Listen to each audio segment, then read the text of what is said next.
Hello and welcome to the Week 7 video on Stanton University's Family and Marriage Issues course. I'm Dr. Kalman Andrassy, and today we're going to be talking about aging families. So, the world's population is indeed aging, due to longer life expectancies and lower fertility rates. We're having larger and larger percentages of the population defined as being elderly, and age 65 is widely recognized across many countries as the beginning of old age. Of course, elderly populations are growing very rapidly across the globe, and this is going to have significant implications for family and societies, as we're going to see in the next couple of slides here. So, in 2050, the projected percentage of the population age 65 and older across the planet here, we're looking at the United States and Canada here at somewhere between 21 and just under 28%. Whereas most of Europe, with it looks like the exception of maybe France, the United Kingdom, Ireland, and some of the Nordic states there, and Russia, going over 28% of the population being elderly. And of course, like was mentioned before, that's due in large part to the fact that there is going to be pretty substantial increases in life expectancy due to the ever-evolving nature of medical technology and things like that. But also you can see even in places like Africa, which in the modern day has less than 7% elderly rate. We're looking at 7 to 13.9% throughout much of Africa, and getting as high as 14 to 20.9% in some of the North African regions as well. So, we're talking about roughly a quarter of the population, at least a fifth of the population in most of the world, being elderly at some point in the not too distant future.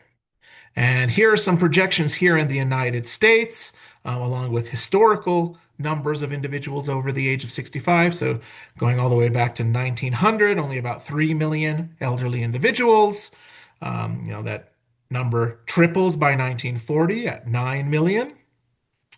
And then, here we are in the 2020s, and we're looking at about 56 million elderly people today, probably a little bit higher than that.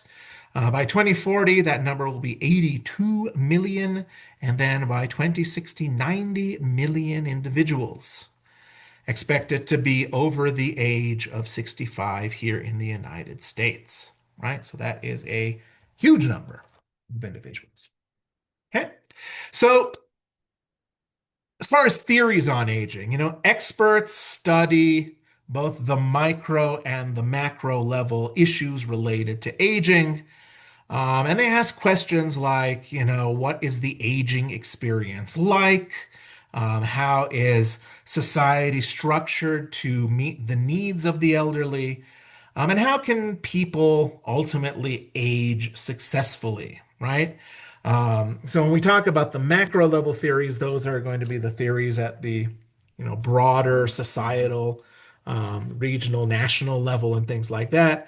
And the micro level theories look at individuals, and the specifics of how individuals, basically answer some of these questions. Okay, so let's start with critical theory here. So critical theory essentially examines some of the social arrangements that exist within society and try to see how those arrangements either foster or inhibit successful aging, right? It is an examination of essentially the pros and cons of aging, and how society sets up those positive and negative outcomes, basically. Okay, political economy theory, or the political economics perspective, it examines the role of capitalism and the state or the government in contributing to systems of power or domination or the marginalization of the elderly population. So basically, how might elderly individuals be taken advantage of in society? How might they not have economic and other types of power? How do other groups potentially capitalize and dominate the elderly population? In based on the political and the economic realities of the society that they are in. Okay.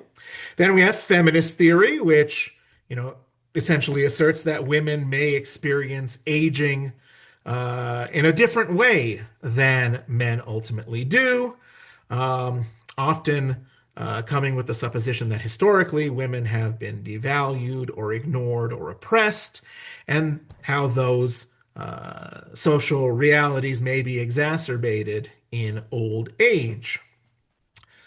Finally, for the macro level theories, we have life course perspective, which looks at aging as just one phase of an entire lifetime. And it looks at how age as a cohort, right, as a group of individuals tied by, the date at which they became elderly, how that is shaped by history, the economy, and of course the social factors that influence the way people ultimately live their lives once they reach a particular age. Okay. Now, looking at more of the micro level theories, we're going to start with disengagement theory here. And that essentially looks at how the elderly and society kind of disengage from one another as people begin to age. How do elderly individuals withdraw from society, and how does society potentially ignore or otherwise marginalize the elderly as they begin to get older? Activity theory looks at how basically the elderly continue the roles and activities that they had engaged in and developed, over the years, and how they develop new roles or new activities to try to substitute for their inability or their loss of being able to participate in their traditional roles and activities that they might have engaged in when they were younger. And then finally, we have continuity theory that looks at how aging is a continuation of a person's earlier years. And it's not necessarily always going to be a radical departure from the life that an individual may have led when they were younger, right? A lot of older individuals may continue to work, or they may continue to have the same sorts of hobbies that they may have had in their youth. So, continuity theory doesn't look at necessarily what elderly people lose as a course of their aging, but how their life continues to remain the same as when they were younger. All right, now let's talk about some of the realities of aging. We're going to start with the economics here. The median income for individuals over the age of 65 is about $40,000. Okay. And there are going to be individuals that make substantially less money than that. Okay. And the key sources of income for these individuals are Social Security, which is a program that was introduced just prior to the Second World War that saw that elderly individuals were not able to get by on either working or their pensions or their families. And so a very substantial system was put together primarily by Franklin Delano Roosevelt, and of course the Congress that was with Roosevelt. You got to give credit where credit is due. Roosevelt merely approved it. But basically, having individuals contribute funding to this system-wide program, and individuals receiving supplemental pay once they hit retirement age that comes from the system that they basically paid into. They also receive money from pensions, as I mentioned. So those are, work-based, based on where they were employed. People often contribute to There are 401k programs and many other different types of pension programs where they put in money, and oftentimes an employer does matching contributions or some degree of contributions to that. And then that gets paid out once the individual reaches a particular age. And like I said, particularly with continuity theory, a lot of elderly individuals continue to work. Um, they may continue to work the jobs that they were doing when they were younger. And if they're physically unable to do that, a lot of individuals go out and find other jobs. A lot of jobs in the service industry, for example, are staffed by elderly individuals. Things like sales. You might see Walmart greeters are often elderly individuals. That's another way of maintaining the level of income necessary to be retired. And then, of course, asset income, money from investments, and people own homes, and sometimes they sell their homes and are able to live off some of the money that was generated that way. So there's a lot of different sources of income still for elderly individuals, but that number is relatively low, $40,000 when we're talking about, the average salary in the United States being somewhere around, the mid 60s to or low 70s, um, being, 65 to 70 some odd $1,000 in on average today. Now, that being said, there are a lot of economic challenges, of course, to retiring. A lot of people don't feel prepared for retirement.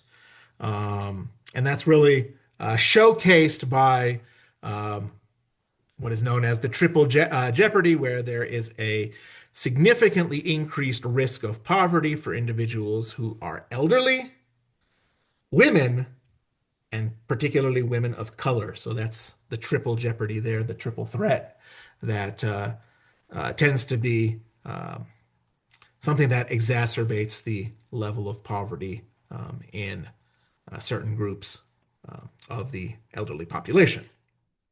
Okay, so like I said, Social Security established in 1935.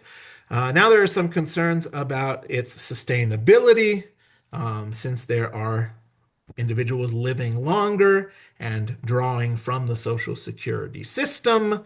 There are significant concerns that eventually the money for that system is going to run out.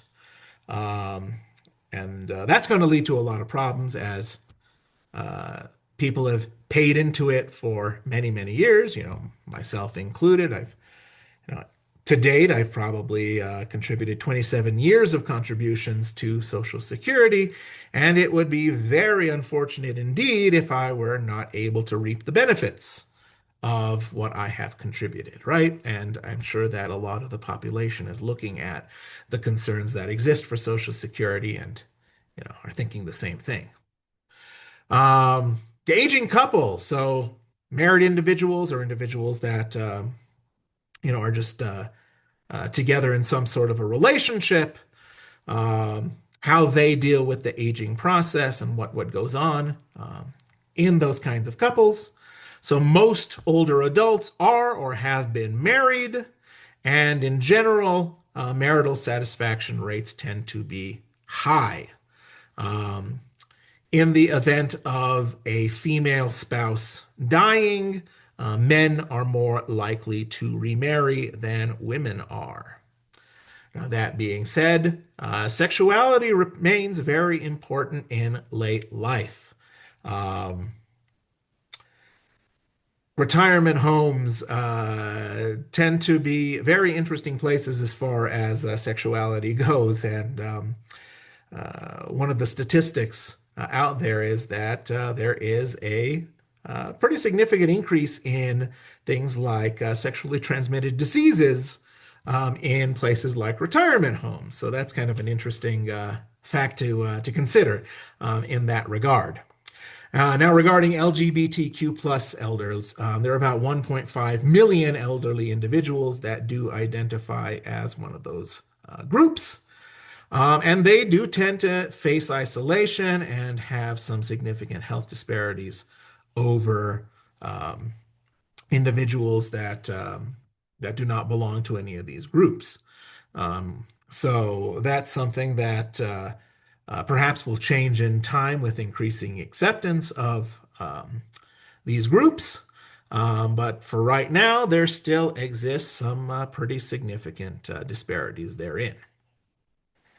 And last but not least, as far as couples, widowhood is one of the major realities that prevail in elderly relationships. Um, Women are more likely to outlive men than men are to outlive women. So that means that you have a lot of women that are left alone because their spouse has died. And there's a lot of research on this. And one of the leading experts in the field of death and dying is Elizabeth Kubler-Ross, who talks about the 5 stages of grief, those being denial, then anger, bargaining, depression, and acceptance. So basically, if a widow's husband dies, they oftentimes begin by being in a state of denial, not being able to believe that the husband is dead, sometimes psychologically retreating to a place where the husband is still alive. And then often shifts to anger, where the individual becomes angry at the spouse that has died, or angry in general at society or their family situation. That oftentimes shifts to bargaining. Oh, bring my husband back, in exchange for something, um, or other types of attempts to make deals to make their life more the way that it was, oftentimes shifting to depression, and then ultimately resulting in acceptance. Now, it doesn't necessarily have to go in that order, but oftentimes those are the stages that Elizabeth Kubler-Ross noted um, as it relates to women whose spouses have died. Okay? Now, as far as family relationships, right? Older parents remain emotionally tied to their adult children, right? My own parents are now 80, 81 years old, and I talk to them on a fairly regular basis as an adult child. So just because somebody gets old doesn't necessarily mean that their families are going to reject them or anything like that, right? So that's, I suppose, a reality that in most cases is a positive. There is a boomerang generation, right? Adult children returning home, um, oftentimes with retired parents. So individuals that maybe complete college, they're in their mid to late 20s. Financially, things aren't going well for them. They might return home to their parents and live with their parents for a while. I have a good friend that at 43 years old could no longer afford their apartment in Los Angeles, so they have moved in with their parents in what was supposed to be a temporary arrangement, but now, the aging is starting to take its toll, and his father has become ill, so he's going to remain at home to help take care of the father. Right? This is something that's pretty common in a lot of the other parts of the world, but has been sort of the anomaly here in the United States. In the past generations, with the expectation that adult children will move out and stay moved out, not returning to live with their parents at home. Now, of course, in other parts of the world, there are multi-generational households that are the norm and are very common. My own background in Hungary, my uncle lived with my grandmother until he died, and then unfortunately my uncle died before my grandmother did. But that, is not something that was necessarily looked at as particularly weird or uncommon. Whereas here in the United States, very much so. There's sort of a negative connotation to that sort of thing taking place. Now, that being said, grandparenthood is often seen as, first of all, very common, but also very fulfilling to the participants. Grandparents report being very happy with their grandchildren and the ability to be active and part of their lives.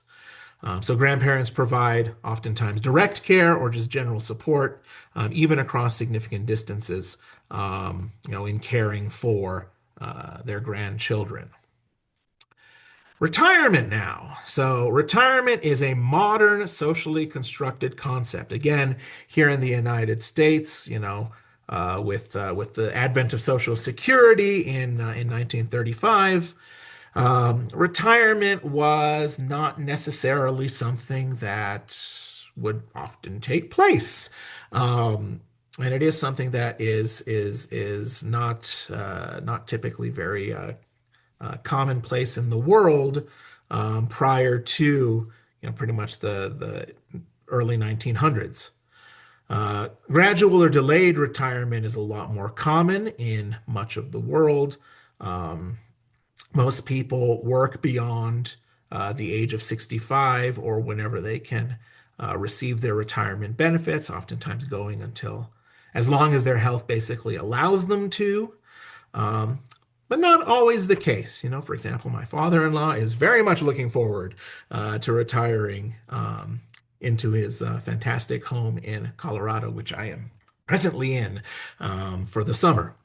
Um, Now, that being said, gender differences exist in retirement experiences and well-being as well. Again, oftentimes men making more money in their lifetimes, contributing more to pensions, contributing more to Social Security, oftentimes being a lot more economically secure than a lot of women. In my own family, my father pretty much worked from the time he was able to until his retirement, whereas it was kind of the expectation that my mother would stay home with me. So for at least for the first 5 or 6 years of my life, my mother was there, and then they had me enter preschool, and then of course K through 12 education and beyond. They didn't necessarily have to spend all their time with me the way that they had. So my mother did return to the workforce. But her retirement payments are considerably less than that of my father. So you know, if she were alone, I don't think she could survive on the amount of money that she receives in retirement benefits, honestly. So it kind of requires those two incomes to make that household work at this point. Okay. Now, most elders report good health or excellent health. Um, it's actually less common for elderly individuals to be in bad health than it is to be in good health.